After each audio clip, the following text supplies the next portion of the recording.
Hello everyone, I'm Meteorologist Charlie Ironmonger. Thank you so much for joining me today for your 9 a.m. news and weather update from the First Alert Desk. Now we've got news out of Onslow County where a man has been arrested again for child porn charges.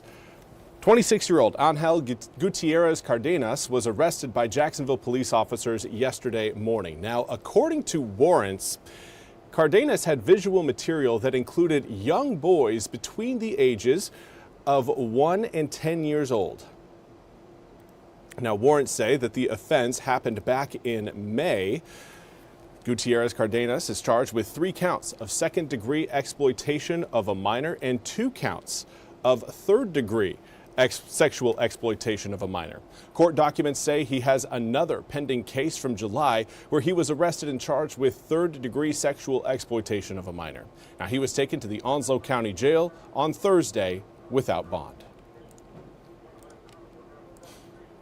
And now we want to turn our attention to flight delays that are going to again becoming more and more common as the government shutdown continues and flight controllers start receiving no paychecks for their work. NBC's Tom Costello has more on the delays experienced across airports today and what the future looks like over the next few weeks.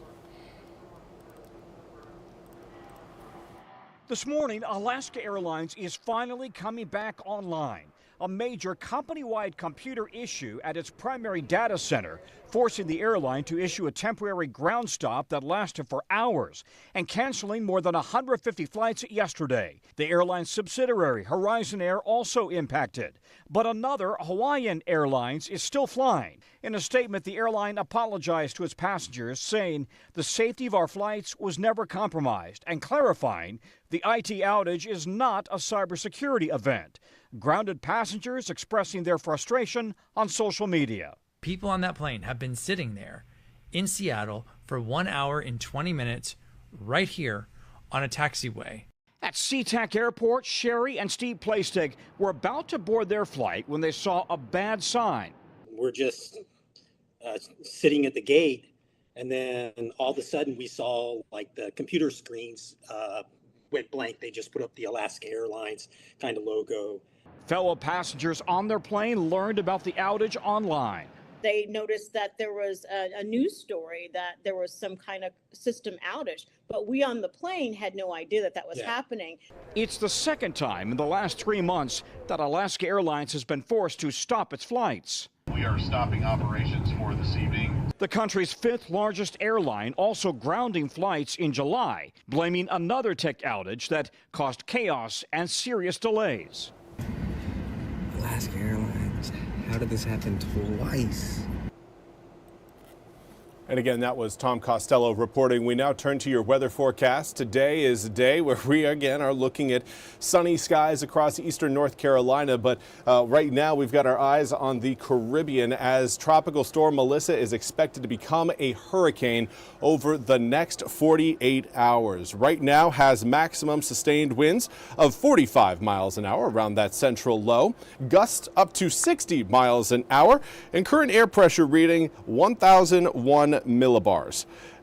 Now, over the next few days, this is going to be a system that's going to be experiencing rapid intensification, currently moving, if you could even call it moving east at 1 mile per hour. This thing is just a slow-moving system, which is going to do it a lot of good from an intensification standpoint. Of course, not good for anyone around the Caribbean, especially across Haiti as well as Jamaica. Those two areas, again, are going to be experiencing, unfortunately, the worst out of this system. But the Caribbean right now is chock full of warm water. It is one of the hottest spots in the Atlantic basin, and with all of that heat energy present, it will again lead to a rapid intensification with this system. So over the next few days, this system is going to slowly meander its way up towards Jamaica.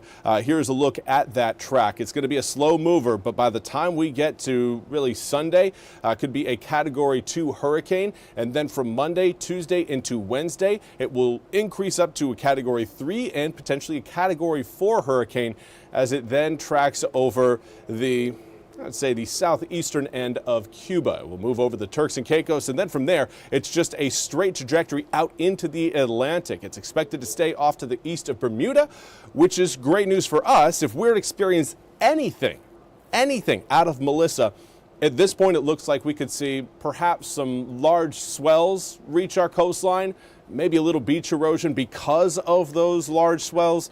But that's really it. It's wave energy that is going to be the issue for us, and even that, when compared to what they're going to be experiencing across Jamaica, is really small potatoes.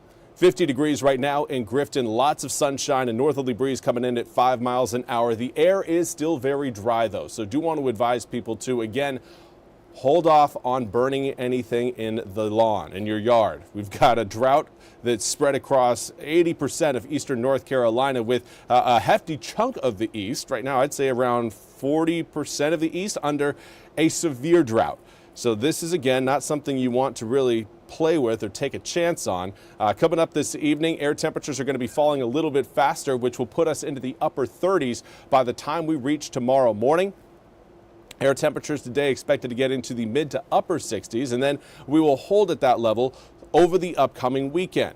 Tomorrow morning, again, upper 30s to low 40s as we wake up, but then in the afternoon, highs around 64, 65, 66 degrees. It's not going to be a warm, toasty weekend, but it will be a sunny and dry weekend. Certainly one where I think more people are going to be out in their sweats than what we've seen over the past several weekends. But we've got our eyes on that area of low pressure back towards the Midwest. That is a system that will eventually swing quite a bit of moisture across eastern North Carolina and across the southeastern United States. It's not just an us storm. This is going to be a system that puts rain down all across the southeast. It will impact us, though, at the earliest late Sunday evening to Sunday night. I think most of us are going to be seeing all of those raindrops really arrive more so on Monday morning, and then carrying over as we head into Tuesday. This will likely end up being a system that lingers for a few days, keeping us wet for the start of next week, which is fantastic. We need those drops. Again, I showed you the drought monitor earlier, and we're not going to be seeing anything to fix that drought problem until we get those raindrops falling. Again, right now it does look like we'll have rain and a very wet start to the week next week. But all eyes again on Friday, as Friday is Halloween next Friday. Looking pretty good right now. It's not a complete guarantee that Friday won't be without maybe a stray drop or two. But if we do see any showers on Friday, it will likely be coastal and in the morning. So by the time we get to Friday evening, when the trick-or-treaters are ready to hit the road, at that point, it should be dry throughout eastern North Carolina. And again, should be. I'm going to knock on wood too. That way we make sure it comes true. That's all we have time for today's 9 a.m. news and weather update from the First Alert Desk. I want to thank you all so much for joining me. We'll be back with more news and weather coming up at the top of the hour. Until then, have a fantastic Friday.